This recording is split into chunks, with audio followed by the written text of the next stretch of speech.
Actualité météo pour l'île Maurice le lundi 19 février 2024. Des nuages venant de l'est influenceront la météo locale à partir de cette nuit. Prévision pour les prochaines 24 heures. Plutôt nuageux pendant la nuit et demain matin avec des averses, notamment sur la moitié est de l'île et le plateau central. La température minimale variera entre 20 et 22 degrés Celsius sur le plateau central et entre 24 et 26 degrés Celsius sur les régions côtières. Le temps s'améliorera progressivement dans l'après-midi. La température maximale variera entre 26 et 28 degrés Celsius sur le plateau central et 30 à 33 degrés Celsius le long des côtes. Vent d'est-sud-est soufflant environ 25 km/h avec des rafales à 50 km/h. Mer agitée au-delà des récifs avec des vagues de l'ordre de 2,50 m. Les aventures en haute mer ne sont pas conseillées. Informations supplémentaires. À 17 h, la dépression tropicale était centrée à environ 675 km au nord-ouest de Maurice, près du point 14,0 degrés sud en latitude et 56,1 degrés en longitude. Il se déplace dans une direction est-nord-est à environ 15 km/h et devrait encore s'intensifier. 16 devrait se déplacer généralement vers l'est le long du côté sud de la forte dorsale quasi-équatoriale au nord au cours des premières 24 heures de la prévision. Après 24 heures, la dorsale quasi-équatoriale commence à se désagréger au nord du système, générant une faiblesse de la pente de direction. Dans 36 heures, une dorsale migratoire passant loin au sud se construira vers le nord-est, fusionnant finalement avec un lobe oriental de la dorsale quasi-équatoriale centrée vers 10s/75e, générant un solide mur de crête s'étendant le long d'un axe sud-ouest-nord-est à partir de 10 Siemens à 30 s. 16s n'aura pas la force de s'enfoncer dans cette crête profonde et empruntera à la place le chemin de moindre résistance et tournera brusquement vers le sud dans 36 à 48 heures. 16s se dirige ensuite vers le sud-sud-ouest au cours des 4 prochains jours, généralement vers les îles Mascareignes, le long du côté ouest d'une dorsale complexe qui se développe dans l'océan Indien central.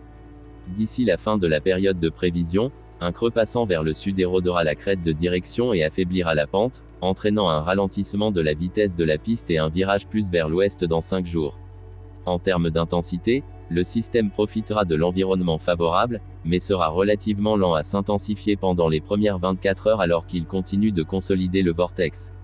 Une fois que le vortex est fermement établi, les prévisions prévoient une intensification plus rapide à mesure qu'il passe sur des eaux très chaudes avec des valeurs de contenu thermique océanique relativement élevées, et que le débit sortant en altitude augmente. Une pointe à 155 km/h 85 nœuds est attendue dans 3 jours avant que les conditions ne commencent à se dégrader. Un écoulement réduit accompagné d'un cisaillement accru et d'un entraînement d'air sec commence à faire des ravages après 3 jours, et 16s s'affaiblira progressivement pendant le reste de la prévision. Le guidage déterministe montre une large diversité de solutions potentielles, en particulier après 36 heures, lorsque le système commence à tourner vers le sud. Parmi les membres du consensus, le trio de modèles basés sur l'UKMET, comprenant l'ensemble UKMET, le GRR et le GALWEM, affichent tous le même type de trajectoire générale que le reste du guidage, mais suivent le système à l'est de Port-Mathurin. Cela a pour effet de tirer la moyenne du consensus beaucoup trop loin vers l'est. Le reste du programme d'orientation se situe dans une enveloppe plus serrée qui s'étend progressivement de 185 km en 2 jours à 593 km en 5 jours, tous. Les membres étant confinés à l'ouest de la moyenne consensuelle. Une exécution manuelle d'un nouveau consensus qui élimine les valeurs aberrantes ci-dessus génère un scénario plus réaliste, avec la trajectoire passant juste à l'est de Maurice. Les prévisions du JTWC suivent de près cette moyenne consensuelle manuelle et le traqué du CEPMMT. La confiance est cependant faible, particulièrement après 2 jours en raison de la très grande dispersion des modèles. Les ensembles GEFS et ECENS affichent également un écart élevé, ce qui rend les prévisions encore plus incertaines.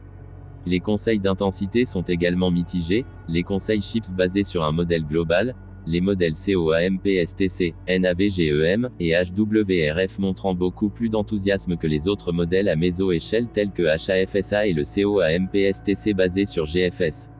Ces derniers modèles ne montrent qu'une intensification modeste jusqu'à un pic compris entre 95 et 120 km/h 50 à 65 nœuds tandis que les premiers modèles montrent un pic plus proche de 175 km/h 95 nœuds. Tous conviennent que le pic sera à 3 jours, suivi d'un affaiblissement constant au cours des 5 prochains jours.